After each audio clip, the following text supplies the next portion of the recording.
Hello, hello. How are you guys? Hey, Rick, how you doing? Yeah, how are you, Jamie?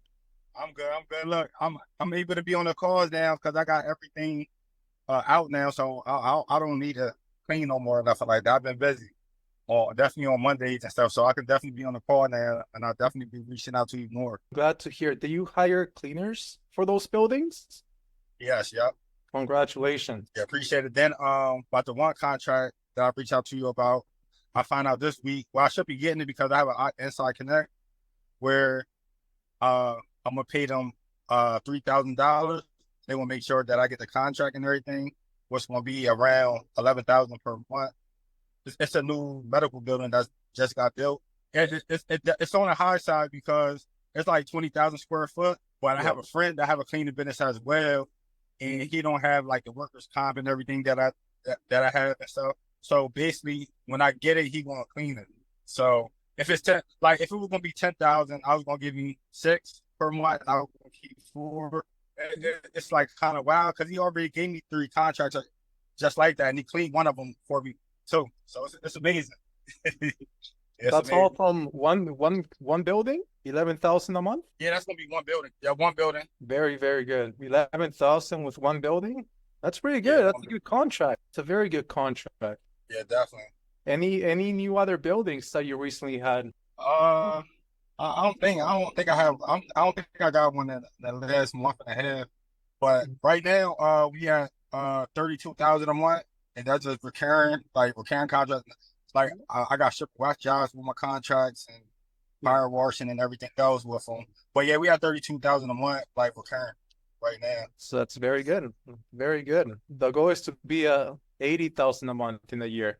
Yeah, it's time to have a marketing budget. I may suggest trying different methods. Oh yeah, Google, definitely. I'm definitely yeah, Google Ads and everything. I want it. yeah, like, because when I was fully growing at max capacity, I was adding about 7,000 a month in recurring contracts. That's the level of growth you want to be at eventually. Yeah, I'm gonna talk to Michael. Michael, how are you Right. here? I'm well, thanks. Glad to hear. I saw you had a question about the phone system. Yeah, well, I signed up on Ring Central today. I mean, it's very robust. It might be more than I'm ready for, but I guess what I liked about that they had the training, which I did like because I'm challenged with this computer stuff. So that training was good, and I have one VA signed up. Very, very good. And trust me, the computer stuff gets easier over time. I was bad at it when I first started. So the more you use it, the better.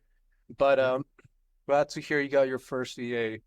Have you tried getting like a second or third one? The one VA said he could recommend someone, and I am working on some others as well. Yeah. Okay, very good.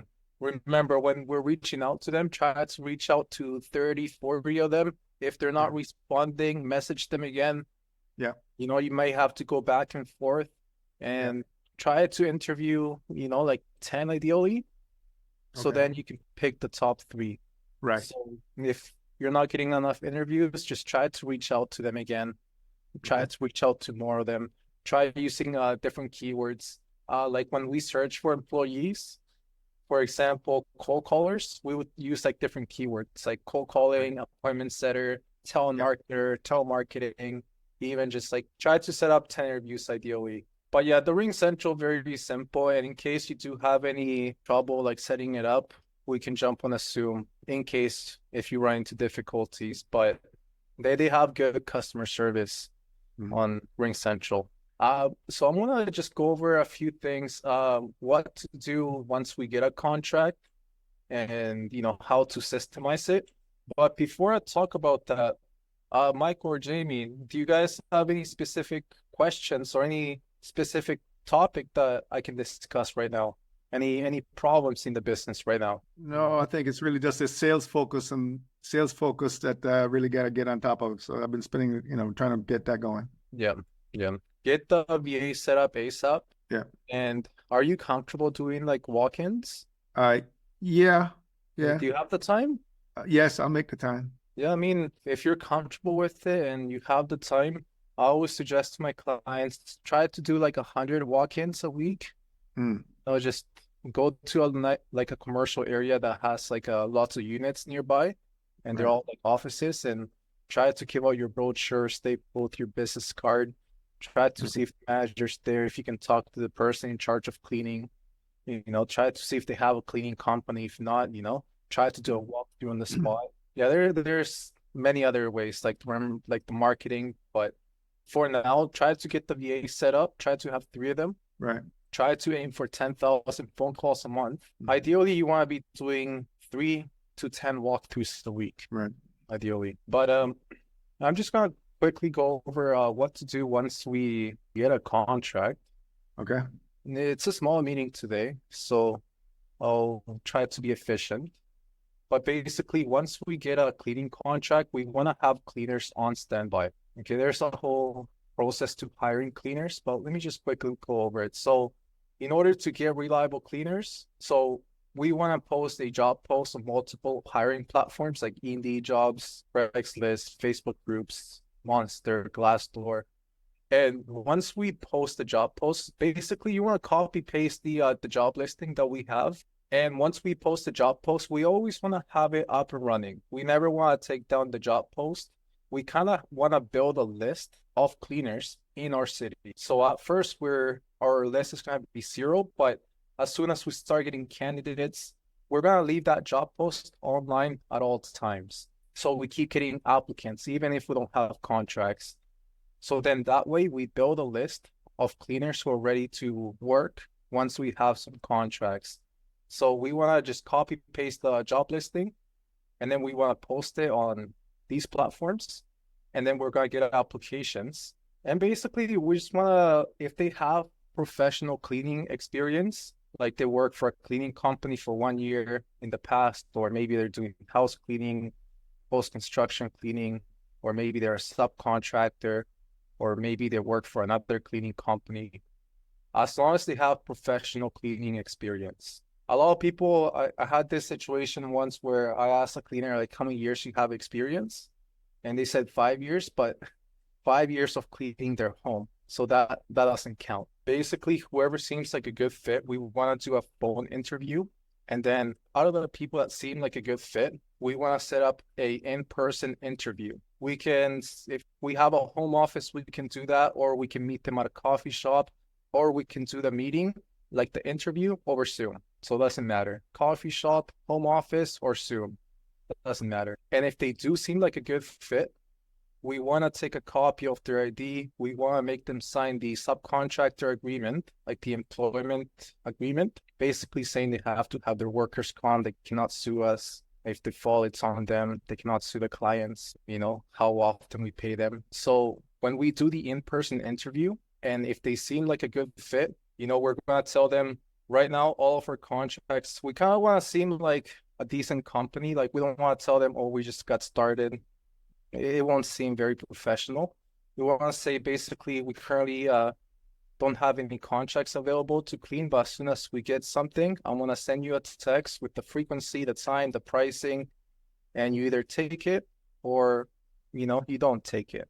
So in the in-person interview, we want to get their ID. We want to take a picture beside the contract agreement. And for accounting purposes, if you guys ever get audited, and don't worry about the legality too much. Basically, they either have to have a registered business, or we need proof of their SIN number, the SIN number, like their employer's number. We ask the company name or SIN number just to verify who they are. In case we ever get audited, we can prove to the audit, like the CRA the taxman, who we paid, if we want to be 100% on the safe side. And basically, we're going to tell them, as soon as we get a contract, we're going to reach out to them. So then that way we have cleaners ready to work on standby.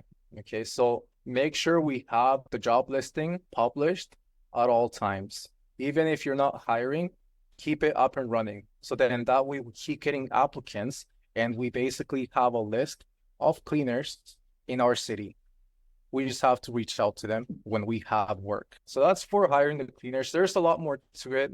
Just review the documents on the Google Drive for specific details. Okay, so now I'm gonna go over what to do once we get a contract. Okay, so once we get confirmation from a cleaning contract, the client emails us their we're picking you. Congratulations. Our starting date will be June 30th. And basically, once we get confirmation of a contract, we want to see what date they want us to start. And then a few days before, we want to do like a quick summary, like a walkthrough, just to see like the alarm code, the light switches, where's the janitor, closet, basic things. And then we want to text a subcontractor that lives nearby, that fits their schedule, and has the capacity to handle this contract. If we give them too much work, I see that the quality goes a little bit lower. So we don't want to overwork them. So that's why I mentioned capacity hours. Okay, so a contractor lives near the contract, has a good schedule. And what we want to do on the starting date, we want to meet with the cleaner at the contract. And this is optional. We can have a plan B. We can show them 2 people, or we can just show them to 1.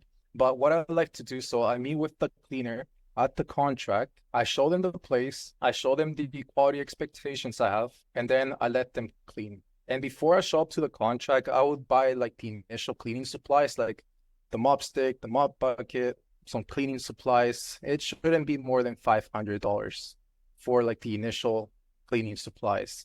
And we're gonna leave all the equipment and cleaning supplies at the client's facility. So we're gonna leave it in the closet. So then the cleaners don't have to carry the cleaning supplies back and forth every time. So we meet with the cleaner at the contract. I show him the place and everything, what the client wants, everything. And I tell them the first time is gonna take double the time. And I tell them to text me 20 minutes before they finish. So when they finish, I show up and we do an inspection together. And basically, we just gotta be a little bit perfectionist, like OCD. We gotta have really high standards. If there's a hair on the table, like that cannot be there. And we take pictures. So we take pictures, so then I can send it to them, so they know exactly what areas they need to improve on. And here's the part. So if I'm very not satisfied, if I'm very disappointed, I take the contract back and I just correct it myself because I've been a cleaner for 6 years, so I don't mind cleaning a little bit.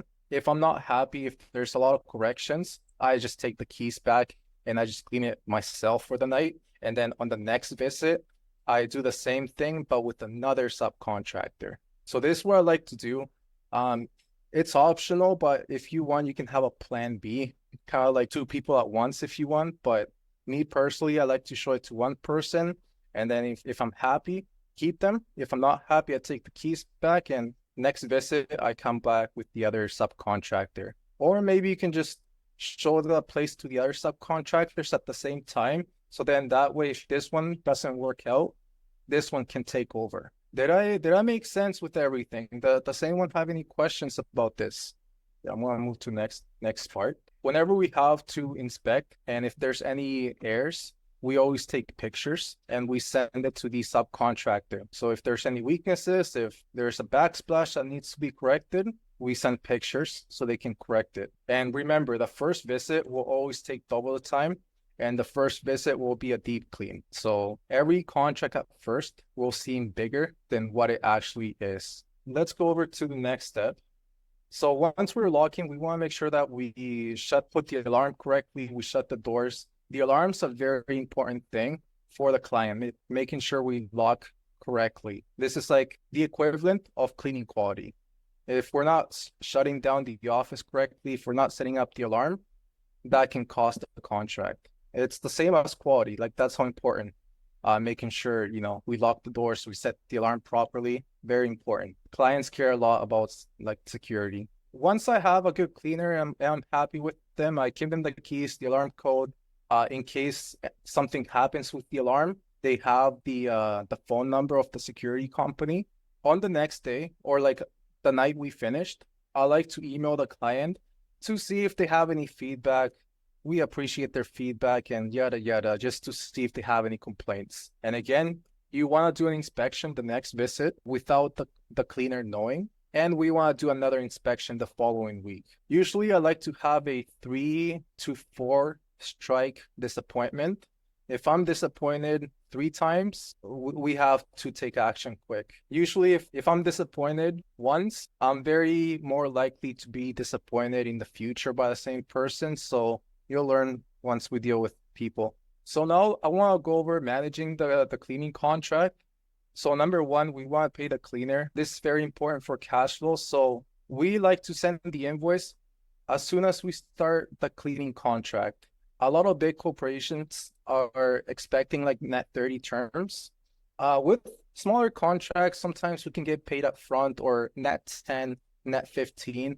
But for big companies, the standard is net 30, but it's going to hurt our cash flow if we do that. So what we do, we just send the invoice early. So instead of sending it at the end of the month, we send it as soon as we start cleaning. So then that way we actually get paid first before we have to pay the subcontractor. So the subcontractor, they have net 10 policy. So when they send the invoice on the 30th, we have 10 days to pay them, or you can do 15, doesn't matter. So if the contractor starts cleaning, let's say June 1st, they started cleaning. On June 30th or July 1st, they would send the invoice and then we would pay them around July 10th. We would send the invoice to the client. So let's say we started this contract June 1st, I will literally send it the first week. So June 6th, June 5th. So then that way we get paid, let's say around July 4th. So the goal is to basically get paid first, and then we have to pay the subcontractor. Very important to be cash flow positive. So remember, we want to send the invoice at the beginning of the month, and then we paid, and then we pay the subcontractor a week later. So that way, we're always cash flow positive. This is like very important, being cash flow positive, being paid first before we have to pay the cleaner. Okay, so just a few things about paying the cleaners. So they would send us an invoice once a month. If they don't know how to do that, we can just send them the template. We want to aim for a 40 to 50% profit margin on these contracts. And when we hire cleaners, we either pay them by the contract, so a monthly fixed amount, or we pay them on hourly.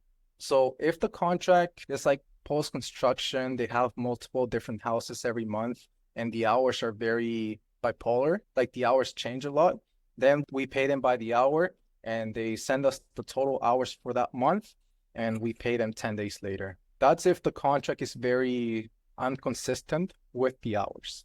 If it's very consistent, we just pay them a fixed amount, around 60% most times. And how we pay the cleaners, I like to pay them with a quick direct wire transfer.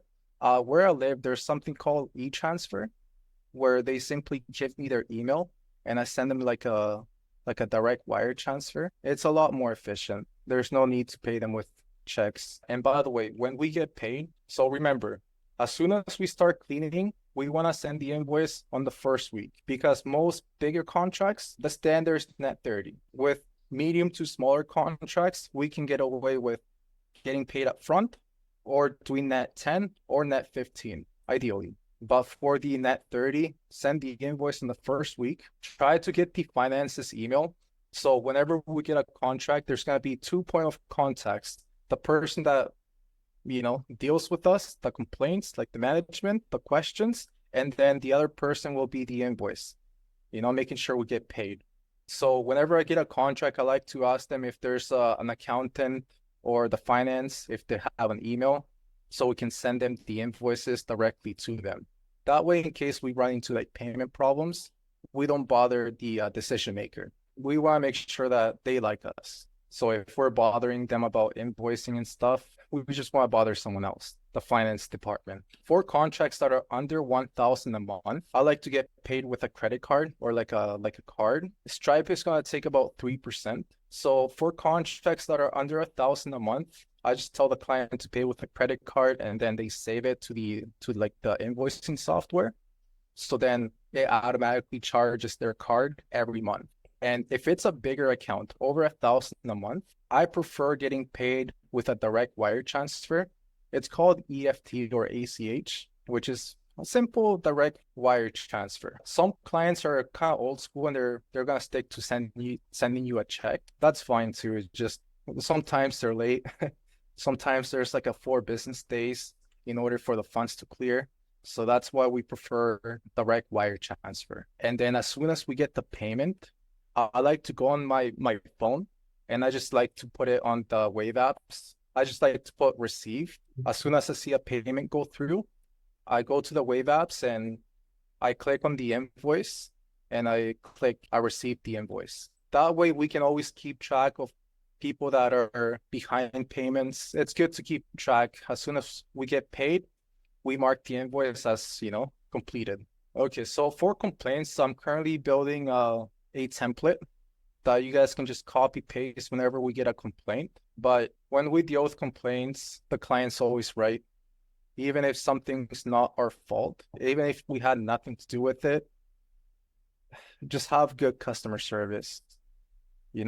Sometimes clients can be a little mean, or they might blame us for something we had nothing to do with, but just keep your cool, be professional at all times, appreciate the client. Email tonality goes a long way. Definitely ask for pictures. If it definitely asks for pictures, whatever they're complaining about, I always ask, can you please take a picture of what you're talking about? Because like you said, there are some times where I'll get someone that might have a complaint, like say, we have no more toilet paper. Please remember to always put toilet paper. And I'll say, can you please take a picture of what you're talking about? And they'll take a picture. And I'll end up telling them, well, for your dispensers you have, there's 2 toilet papers per dispenser. So just reach up there and just tap it and it falls down. So they're like, oh, sorry. Yeah, I had a similar complaint once where there was like a paper towel and someone used all of it. It was like empty half the day. And we got a complaint saying we didn't change the paper towel when we actually did. It's just someone used all of it in the morning. But they just blame us. Yeah, they definitely like to do that. Especially more of my clients will take an entire roll and bring it into their office to have it for personal use. Yeah, we make our crews take pictures on every job. They take pictures and it goes directly into our we have MatePad. So when they take a picture, they take a picture on the job that they're on. So one of the team leaders will take the pictures and it'll load it up all the way to the job. And the pictures are of what you would leave as supplies, and that goes to whoever the contact is. We use it for complaints. A customer complains and says that something wasn't done. We ask them to take a picture of what the issue was, and we compare it with what we have, and then we handle it that way. 90% of the time, the customer on our end is wrong, and we end up winning the situation. But that's on the residential side, because we have residential and commercial. Yeah, then that would be more effective on the residential. It's just the commercial, it's the same thing every day, so it will take a little bit of time taking pictures every day of the same thing. But very good, very good. And one thing I want to talk about, this is kind of like a little hard to understand at first. It's called blame the cleaner. Kind of like it sounds bad, but it's very, very effective. So put it this way, as human psychology, when there's a problem and we need to fix it, when we take the blame as a company, they see us as the problem. This is kind of hard to explain, but very important.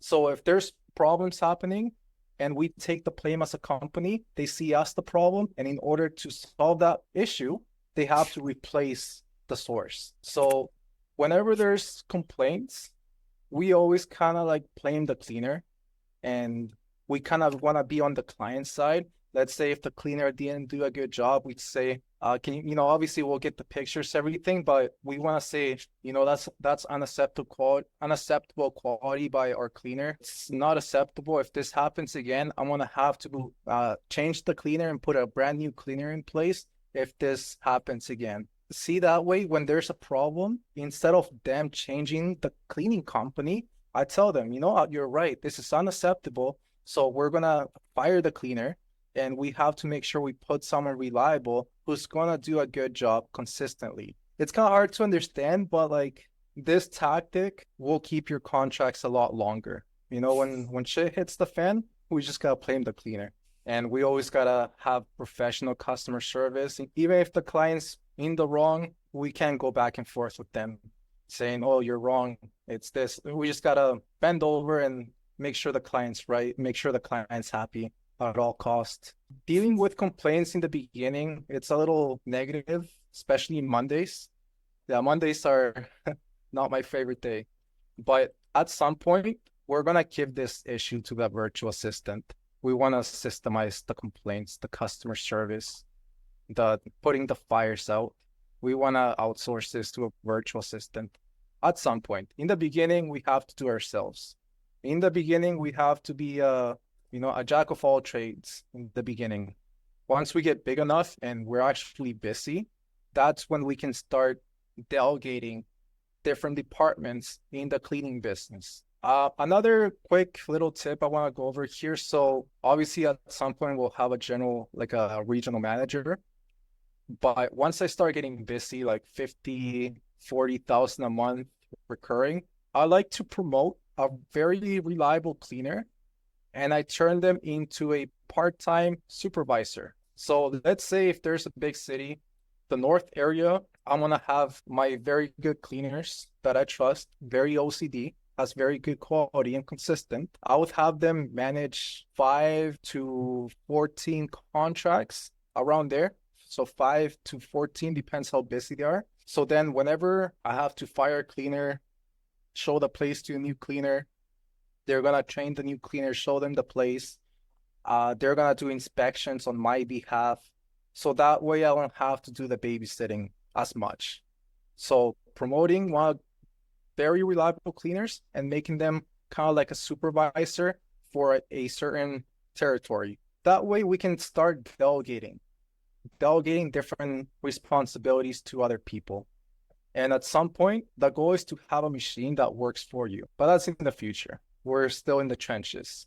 Unless you're making 100,000 a month, then we can take a month vacation. But that's everything that I wanted to talk about right now. I want to do some Q&As. I want to go into, if anyone has any obstacles or anything specific that I want, any question? I've got a few. Yes, sir. And welcome. I haven't seen you in a few weeks. Dude, it has been beyond stressful. Okay. I hired 3 VAs and I used phone.com. The worst mistake to ever do was to use phone.com. Okay.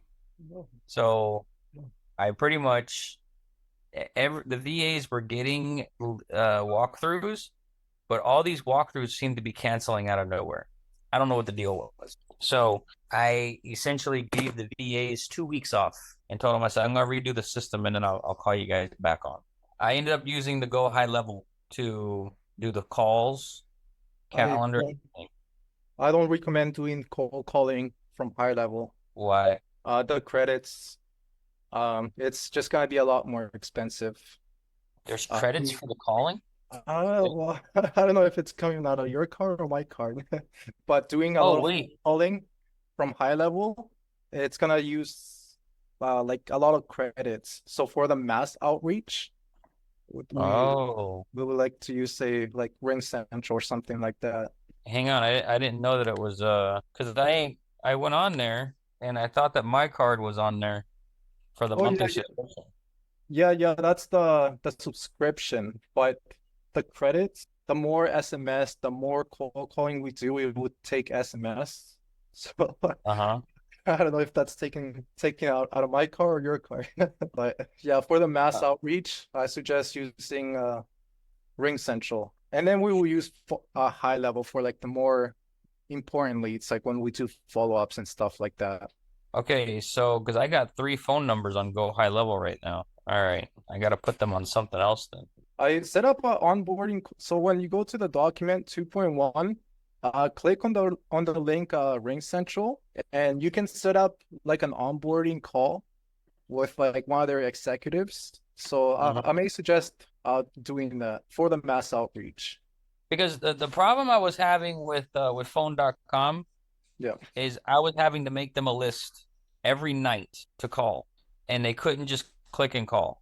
And I wasn't able to get my contacts loaded into the address book with phone.com, and I can't figure that out. So with Ring Central, I guess everything can integrate. I added all my contacts into the Go High Level, and so how am I able to find out how many? Did they have a thing for like unlimited with Go High Level? Did they have something for the calls for that? Because they use Trello, right, for calls? Yeah, for the High Level, it would be more for like the follow-ups. because Okay.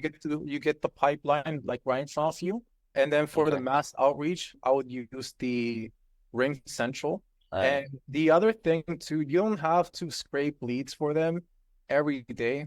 You simply just want to give them a bunch of files to reach out to, and you can have one appointment setter in like one section of the city, like a suburb, and Mm-hmm. then you can have the other one do like the other part of the city. So yeah, that's the thing is what I did is I got all three of them because I can only pull 1,000 contacts a day off of my seamless AI. So right now I have I think close to 5,000 contacts that they can reach out to right now, roughly.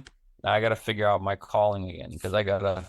All right, I thought I had it figured out. Check your Google. Remember where we put all your custom files, like the proposal and stuff?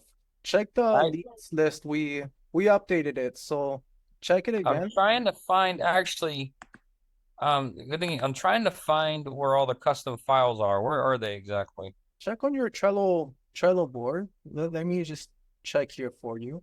Yeah, everything's on the Trello board. Hang on, let me go to I gotta go to my Trello. And by the way, for everyone else, the previous things I talked about on this call, we're gonna be uploading all the Zoom recordings on the community section. So when we click on the community section, click on learning, click on Zoom calls, and all of the previous recordings will be there in case I went a little fast earlier. Hey, Rick, I have a question. Well, I know you're doing this right now, but it's like an offset question. Do you think at some point for the Cleaning Launch platform, you'll be adding like videos of trainings? Like the software? That's no, not so much software, but like just basically videos on training cleaner. And I'm asking Well, yeah. because I thought that would be something really cool where like listening to the guy before Mhm. who was concerned about, the train or the hiring and not having work ready. One thing I want to start doing for myself is looking for other platforms that have training videos where if I don't have work right away for someone that I've hired, I can put them through the training first for 2 weeks or whatever length of time. And at the same time, go ahead and continue looking for contract. Yes, so having training for the cleaners on like how to clean, like the quality expectations, that kind of training, right? Correct. We're working on it. Okay. We're working on it. Okay. We're working on it. Let me just see if there's something. It Um, might have where do been you similar. where did you where do you have the other document you made for me? Is it in Check files or is it in a different area? files. So see the Trello that has a bunch of colors? Yeah, I got the files, yeah. Yeah, so when you click on your Google Drive, it's right. Oh wait, that's the leads. 1 second. Yeah. I was looking for the proposal. Yeah, give me 1 second. But Okay, let that's me fine. just show everyone this. But here's the cleaner toolbox. It's not video training, but it's just a link right now. So we're currently working on creating a training just for the cleaners, just so they can do a good job, reach the quality expectation, everything. Yeah, I'll put something together. And on this, make sure everyone joins this community mastermind. We're still adding more members, but here's where we're gonna add all the future programs, like for the cleaners, more training on how to use the software stuff. And we're currently building a brand new program as well. So you said mastermind, you said? Yes, yes. Have you joined it by any chance? I don't know if I have. I gotta go. I've been focused on trying to get everything set up because it's just been an absolute crazy. Yeah, yeah, absolutely, absolutely. And then when you hire these VAs, try to hire like obviously you can have a friend or so, but try to hire individual appointment setters. Well, they got me, I got one guy, he got me a walkthrough for Wednesday. So I've had a few walkthroughs from them. Like I said, the majority of the companies here that want walkthroughs, it's a different market. I went and did a walkthrough on an apartment building, and the lady hasn't presented it to the board yet. I called her and did a follow-up call the other day. So she's just gonna go present it to the board this week, and it was something from last month. Yes, some So, contracts take their time. yep. Sometimes I done walkthroughs and I don't hear back for a month and they reach out. Sometimes it's even been multiple months and then they would reach out. Exactly. I mean, But my VAs are pretty good. I mean, they're doing 300 plus calls a day. So, I mean, they're doing pretty good. very good. Very good. I can't complain. It's just I got to have a better system for them to use, and that's the issue. Phone.com was not working like it was supposed to. I couldn't get it integrated. Yeah, and even too, like in case you cannot upload the list to the system, they can have like they can split the screen Uh-huh. and they can just copy paste every time they gotta in case you cannot Yeah. upload. Yeah, that may just be better for them. I'm probably just gonna go back to that. It was easier for them to click that they called and then book an appointment. So I'll have them use Go High Level to book my appointments because it's easier than using the Google the calendar. 'Cause I have everything from Go High Level in my phone. Very, very Uh, good. For the appointments, I suggest using Calendarly when you gotta book something. Yeah, you can use the high level calendar, it doesn't matter, but we like to use Calendarly whenever there's like a confirmed appointment. And the high level, we mainly would use it for like the follow-ups. So we would use kind of high level for like the follow-ups and just to kind of keep a pipeline. It would be something like needs follow-up, and then we would drag them here. So then they can call them directly from the platform. But for the mass outreach, like the mass cold calling, I may suggest using Ring Central. Yeah, it's just doing the mass cold calling is gonna eat up the credits very quick. all right. So you want to upload the list, whatever, and then whenever you get an appointment, they would just drag it to appointment booked. Okay. And then, proposals sent, stuff like that. All right. Does anyone else have any question about everything that we discussed? I'm not familiar with the high level. Oh yeah, I don't think you're using it. I don't think you're using it. You wouldn't need it right now. It's just Okay. I believe you're using like a different platform to Okay. host your website. Yep. The website's only like 5%. There's a lot more to the software, but just focus on getting walkthroughs. It's just Got it. learning the whole software. Gotcha. There's a little learning curve to it. It's something you do over time. Over No time, problem. No problem. you start using it. For Matthew, since you're using high level a lot more, try to integrate all your social accounts into the platform. So your Google My Business, so that people can message your Google My Business, your Facebook, your Instagram, your LinkedIn, so you can have the whole business in one universal inbox. And if someone calls you and let's say you don't pick up, you can automatically send them like a text or Okay, voice because message. I have a VA that manages all the social media, all the LinkedIn. That's what he does all day long because our social media and everything is intertwined with the commercial. Because we redid the whole website. We redid everything. Like in the last 3 weeks, it's been crazy. So Very good. we don't even do nothing with social media. Social media is all handled by him in Brazil. And we have advertisements on Google coming in for leads for both sides of the business. So he handles all that. And then the VAs that I have, they're just cold calling all day long. That's how I have it set up at the moment. Very good.